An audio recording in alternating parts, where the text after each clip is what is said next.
जिन्होंने जमीनें बेची थी, अब वो किसान गुड़गांव के घरों में झाड़ू पोछा कर रहे हैं। पहले जमींदार थे, अब घरों में नौकर बनके उनकी माताएं, बहनें, बेटियां जिंदगी बिता रही हैं, क्योंकि जमीन निकलते ही पैसा आया, 2 साल में खर्च हो लिया। और ज्यादा पैसा आता है, जल्दी खर्च होता है। तो ये कोई बात नहीं हुई कि पैसे मिल गए। बात तब बनेगी कि जमीन हमने दी, हमारी जमीन पे कोई कारखाना लगा। मान लीजिए आपके गांव की मैं कहानी कहता हूं, हम आए, हमने कहा सरकार यहाँ एक कारखाना लगाना चाहती है, जमीन दे दो। तो यहाँ कारखाना लग गया, आपने जमीन दे दी। अब उस कारखाने में जो भी चीज बनेगी और वो चीज बाजार में बिकेगी, उसमें जितना मुनाफा होगा उस मुनाफे में किसान का भी हिस्सा होगा, क्योंकि जमीन उसने दी थी, हवा में कारखाना नहीं लगा था। हम ऐसा कानून बनाना चाहते हैं इस देश में, हर हिस्सा किसान का भी निकले जमीन में से। आज भारत में 244 पब्लिक सेक्टर के कारखाने हजारों हेक्टेयर जमीन पे खड़े हुए हैं, ये लाखों करोड़ों रुपए की आमदनी कर रहे हैं, उसमें से किसान का हिस्सा होना ही चाहिए, क्योंकि जमीन तो उसने दी, हवा में कारखाना नहीं चल रहा है। आपको मालूम है, बैंक अगर कर्जा देती है, मैं मान लो कोई कारखाना लगाऊं और बैंक से कर्जा लूं, तो जब मैं बैंक से कर्जा ले लेता हूं तो बैंक मेरे जमीन की मालिक हो जाती है, मालूम है आपको। मैं कर्ज अगर चुका नहीं पाऊं तो बैंक मेरी जमीन बिकवा देगी और पैसा अपना निकलवा लेगी। तो कर्जा देने पर बैंक अगर जमीन की मालिक हो सकती है, तो जमीन के मालिक किसान ने जो जमीन दी है वो क्यों नहीं मालिक होगा कारखाने में? वो 5% का मालिक हो, 7% का मालिक हो, 10% का हो, हिसाब निकाल लो उसका। किसान की मिल्कियत उसमें होगी, जो कारखाना उसकी जमीन पे लगा, तभी न्याय होगा, नहीं तो न्याय क्या? पैसे का तो कोई मूल्य नहीं है। एक जमाना था जब 1 रुपया 1 रुपए के बराबर था, आज तो जमाना ये हो गया कि 100 रुपया 1 रुपए के बराबर है। रुपए की कीमत तो गिरती ही जाती है, गिरती ही जाती है। तो रुपए से जमीन की कीमत थोड़ी आंकी जाती है। उस जमीन में से जो लाभ पैदा हो रहा है, उस लाभ में किसान का कितना हिस्सा है, यह तय होगा। नया कानून ऐसा बनेगा, या तो किसान की जमीन कोई ले नहीं पाएगा, लेगा तो किसान की जमीन के हिस्से का कारखाने में हिस्सा पैदा हो जाएगा, फिक्स हो जाएगा। ऐसा नया कानून बना। ऐसे ही ये जो किसानों के लिए अत्याचारी कानून है, भाव नहीं तय कर सकते वो अपनी वस्तु का, किसानों को अपनी वस्तु का भाव तय करने का अधिकार देना ही पड़ेगा। क्योंकि सड़क पे बैठा हुआ जो जूता बनाने वाला कर्मचारी है ना, कारीगर, वो अपने जूते का भाव तय कर लेता है, तो 77 करोड़ किसानों को भाव तय करने का अधिकार क्यों नहीं होना चाहिए? और किसान को मालूम है कितनी मेहनत लगती है, कितना हिम्मत लगती है खेती करने में, शहर वाले को क्या मालूम? तो भाव तय करने का अधिकार तो किसान को मिलना ही चाहिए। और अगर वो भाव ज्यादा लगता है सरकार को कि नहीं नहीं किसान का गेहूं, मैं तो कहता हूं 50 रुपए किलो गेहूं बिकना चाहिए, 55 रुपए किलो कपास बिकनी चाहिए, 45 रुपए किलो धान बिकना चाहिए, तो सरकार को लगता है ये भाव ज्यादा है, तो सरकार ऐसा करे, किसानों को भाव देकर वो सस्ती चीजें दूसरों को बेचे। सरकार के पास टैक्स के बहुत सारे पैसे हमने दे रखे, किसान से खरीदे 50 रुपए किलो गेहूं, और गरीब आदमी को बेचना है 15 रुपए किलो, तो 35 रुपए किलो की सब्सिडी दे दे सरकार। टैक्स का हमने बहुतेरा पैसा दे रखा, 20 लाख करोड़ का, उसमें से दे सरकार। तो आप बोलेंगे वो पैसे नहीं निकले, तो मैंने उसका हिसाब निकाल रखा, वो पैसे निकल आएंगे। कैसे निकल आएंगे? राष्ट्रपति से लेकर और आखिरी कर्मचारी जो है ना चतुर्थ क्लास का, सबकी तनख्वाहें कम कर दो, सब्सिडी के पैसे उसमें से निकल आएंगे। राष्ट्रपति को साल में 27 करोड़ रुपए खर्च करने को मिलता है, क्यों मिलना चाहिए? राष्ट्रपति है, कोई भगवान तो नहीं है ना। एक साल में 27 करोड़ खर्च करे राष्ट्रपति, और यहाँ एक आदमी को एक दिन में खर्च करने को 20 रुपए ना मिले, राष्ट्रपति को एक दिन में खर्च करने को 7.5 लाख रुपए मिले।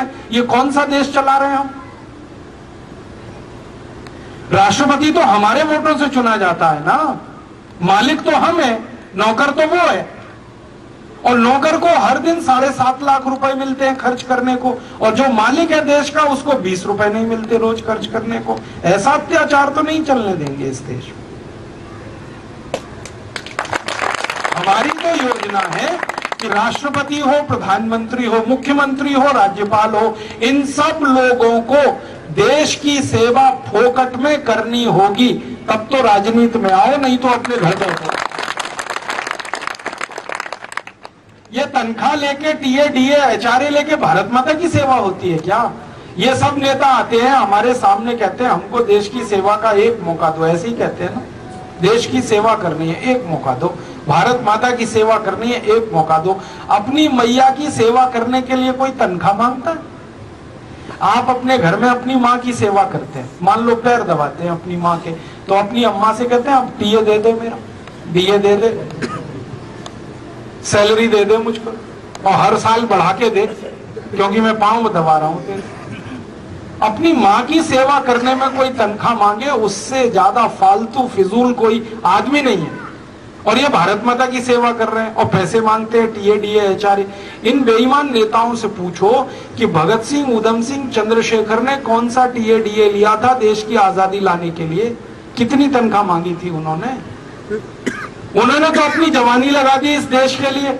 अगर वो अपनी जवानी लगा सकते हैं देश के लिए, तो आजादी के बाद के नेताओं को सेवा करने के लिए तनख्वाह क्यों चाहिए, टीए डीए क्यों चाहिए? मैंने एक दिन हिसाब निकाला, राष्ट्रपति से और नीचे कर्मचारी की सारी तनख्वाहें खत्म कर दो, 77,000 करोड़ रुपए बचेगा। उतने पैसे में किसान का गेहूं 50 रुपए किलो बिक जाएगा आराम से। एक दिन एक नेता कहने लगा, राजीव भाई आप तो बड़े खतरनाक आदमी हो, सबकी तनख्वाह टीए डीए खत्म करोगे? मैंने कहा हाँ करना ही है, क्योंकि राजनीति कोई धंधा थोड़ी है, व्यवसाय थोड़ी है, ये तो सेवा का काम है। आपके गांव में कोई मंदिर है, मान लो, मंदिर की सेवा करो तो पैसे लेते हो क्या? क्यों लेंगे पैसे भाई? देश की सेवा करनी है, माता की सेवा करनी। तो कहते हैं जी हमारा भी तो पेट है, खाना खाना। मैंने कहा खाने की व्यवस्था हम करेंगे, चिंता क्यों कर रहे? भूखे नहीं मरने देंगे तुम संसद में जाओगे, देश की सेवा करोगे, तो तुम्हारे भोजन पानी की व्यवस्था हम करेंगे। कहने लगे कहाँ करोगे? मैंने कहा संसद के पीछे बहुत बड़ा गुरुद्वारा चलता है, मालूम है ना आपको? बिल्कुल संसद के पीछे गुरुद्वारा है और 24 घंटे लंगर है वहां, और बढ़िया लंगर है, मैंने खाया है कई बार। रोटी मिलती है बहुत अच्छी, दाल मिलती है, सब्जी मिलती है, बहुत स्वादिष्ट है, और कभी कभी दही भी मिल जाता है, और हलवा तो देशी घी का हमेशा ही मिलता है वहां। तो लंगर में खिलाएंगे सबको। 543 सांसद लोकसभा के, 250 राज्यसभा के, 850 लोगों का लंगर चलेगा। दिक्कत क्या है? कहने लगे ये विधानसभा के एमएलए, तो सब विधानसभाओं के आसपास एक एक गुरुद्वारा खुल जाएगा, सब विधानसभाओं के नजदीक लंगर चलेगा। क्या मुश्किल है? सरदार अभी इतने गरीब नहीं हो गए इस देश में, जो गांव गांव गुरुद्वारा खोल सकते हैं, वो विधानसभाओं के नजदीक भी गुरुद्वारा खुल जाएगा। वहां भी मिलेगा सबको भोजन पानी, तो सबको मिलेगा, भूखा कोई नहीं मरेगा। फिर कहने लगी जी कपड़े भी चाहिए। मैंने कहा कपड़े भी दिलवाएंगे। भारत में करोड़ों किसान कपास पैदा करते हैं, उनसे कपास मांगेंगे भीख में, और उस कपास से कपड़े बनवा के दे देंगे सबको, कपड़े भी मिल जाएंगे। और बाकी तो सब मुफ्त में मिलता ही है। आपको मालूम है रेल यात्रा फ्री है सब नेताओं की, हवाई जहाज यात्रा फ्री है सब नेताओं की, बस की यात्रा फ्री है सब नेताओं की, घर फोकट में मिलता है सबको, बिजली फोकट में मिलती है, पानी फोकट में मिलता है, टेलीफोन फोकट में मिलता है। ये तो सब फोकट में मिला ही हुआ है। खाना और कपड़ा ये दिलवा देंगे उनको, फिर तनख्वाह किसके लिए चाहिए? और जिनको तनख्वाह चाहिए वो अपने घर में बैठे, अपना धंधा करें, बिजनेस करें, पैसे कमाएं। ये राजनीति पैसे कमाने के लिए थोड़ी है।